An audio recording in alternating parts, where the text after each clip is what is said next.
Hello friends, Excel का एक interview हुआ और इस तरह का एक डेटा दिया गया। डेटा में आप देखेंगे कि एक ही सेल में यहाँ पे नेम भी है, डिपार्टमेंट नेम भी है और सैलरी भी है, लेकिन बीच में जो सेपरेटर है, कहीं पे कॉमा है, कहीं पे हाइफन है, कहीं पे स्लैश है। और आपको बोला गया कि नेम अलग, डिपार्टमेंट का नेम अलग और सैलरी अलग करना है, और ये काम आपको पावर क्वेरी से करना है।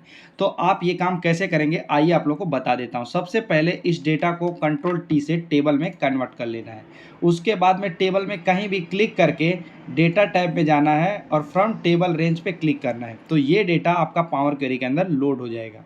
लोड होने के बाद यहाँ पे आपको कॉलम को सेलेक्ट करके ट्रांसफॉर्म टैब में जा करके स्प्लिट कॉलम में जाके बाय डेलीमीटर पे क्लिक कर देना है। उसके बाद में यहाँ पे बाय डिफ़ॉल्ट कॉमा को वो पिक कर रहा है, तो आपको ओके कर देना है। ओके करने के बाद यहाँ पे दो अप्लाइड स्टेप ऐड हो जाएंगे, एक स्प्लिट कॉलम वाला, एक चेंज टाइप वाला। तो चेंज टाइप वाले को डिलीट कर दीजिए और स्प्लिट कॉलम वाले पे क्लिक करके यहाँ पे फॉर्मूले बार में इस तरह से आ जाइए। और यहाँ पे आपको क्या करना है कि आपका डेटा स्प्लिट पूरी तरह नहीं हुआ है, तो आपको यहाँ पे एक फॉर्मूला जो है splitter dot split text bye delimiter के बाद यानी बाई के बाद में आपको एन लिख देना है, ए कैपिटल रखना है और एन वाई इस तरह से लिख देना है। उसके बाद में यहाँ पे एक सिंगल डेलीमीटर कॉमा ही आ रहा है, तो आपको करली ब्रैकेट के अंदर लिखना होगा जो आपका यहाँ पे डेलीमीटर है।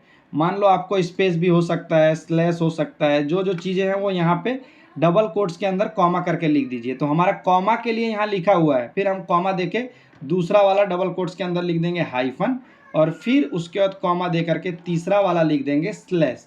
ये लिखने के बाद अब आपको कॉलम का नेम भी चेंज करना होगा, क्योंकि यहाँ पे नेम कुछ इस टाइप से लिख के आ रहा है, डिपार्टमेंट नेम, सैलरी, वो सब आ रहा है। तो आपको यहाँ पे करली के अंदर ही आपको लिख देना है डबल कोट्स के अंदर नेम। आपने नेम लिख दिया, दूसरा वाला आपको लिख देना है, दूसरा वाला यहाँ पे नेम की जगह डिपार्टमेंट लेना था, यहाँ तक सेलेक्ट करिए और डबल कोट्स में लिख दीजिए DEPT, डिपार्टमेंट। ध्यान रहे कि करली के अंदर ही डबल कोट्स के अंदर कॉमा दे करके लिखना है। और तीसरा हमें लिखना था सैलरी, तो कॉमा दिया, डबल कोट्स लिया और यहाँ पे सैलरी लिख दिया। इतना लिखने के बाद अब यहाँ पे राइट टिक कर देना है। तो इस तरह से अलग हो जाएगा और इसको फाइल में जाके क्लोज एंड लोड कर देंगे। तो ये डेटा एक्सेल में बहुत ईजिली स्प्लिट हो करके लोड हो जाएगा दोस्तों, इस तरह से।